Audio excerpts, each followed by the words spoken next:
you have to just do the right thing, and you know all the time what it is. There's absolutely no discussion in this moment about what is the right thing. You just need to do it.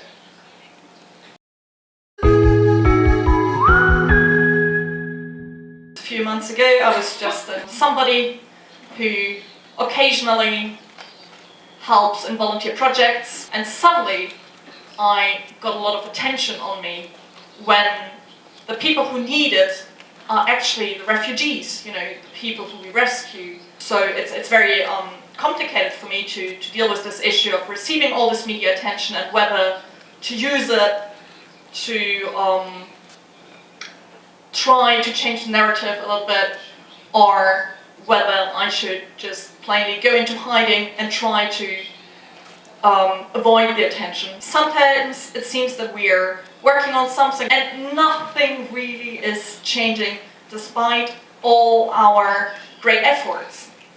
And then I think very suddenly something can change, and we often don't know when that point is. And that is maybe what I learned from the story from June. Suddenly, very unexpectedly, with my arrest and with all the media attention actually drawn to me by the Interior Ministry, not being pushed by ourselves, but brought by the confrontation from the Interior Ministry, something changed, and I think that's a good point to keep in mind. There are social tipping points, and there is always a possibility for change, even when you don't expect it. We really tried all the other ways to avoid getting to the point even of entering the Italian territorial waters. So when at some point you get to the decision, I didn't think so much about the potential consequences, because the important thing for any captain, and I think for any human being, is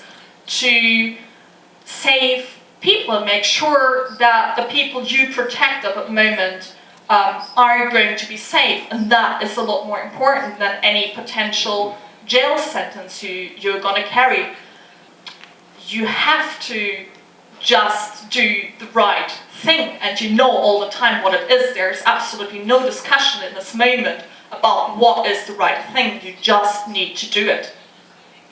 The EU just completely changed its strategy just in the few years since I have been volunteering there. So I've first been a captain there in 2016, and there was a lot of cooperation of these civil rescue vessels, actually with the Italian Coast Guard, which was very intense and very willing to rescue, with the Italian Navy, and also with the EU military. But that changed very quickly. The Italian Coast Guard has been called back by the Interior Ministry. The EU mission has been abandoned. There basically are no ships there anymore. And for that reason, the numbers of people who die, the percentage of people who die, has gone up massively. While the EU claims that with training the Libyan Coast Guard, which has come out of warlords and militia during the civil war, they are providing rescue. They're also very, very often pushing back people from international waters to Libya, where they're then ending up in detention centers, the conditions of which are absolutely horrible. A clear violation of the Geneva Convention on Refugee Rights. And as a European citizen, I'm just deeply ashamed that that is the case. Typically we might have still this ideal of the European Union being taking care of human rights or having some values, but when you see what is happening in the Mediterranean Sea at our European border, you really lose faith in our European institutions. And if there is no civil society to check on them, that means we're even, apart from not having vessels out there to rescue people, we're even losing our eyes as a civil society on the Mediterranean Sea. We're losing the possibility to even see what is going on there, how many people are at the sea, and what happens to them. And that is just, it's just outrageous to me personally.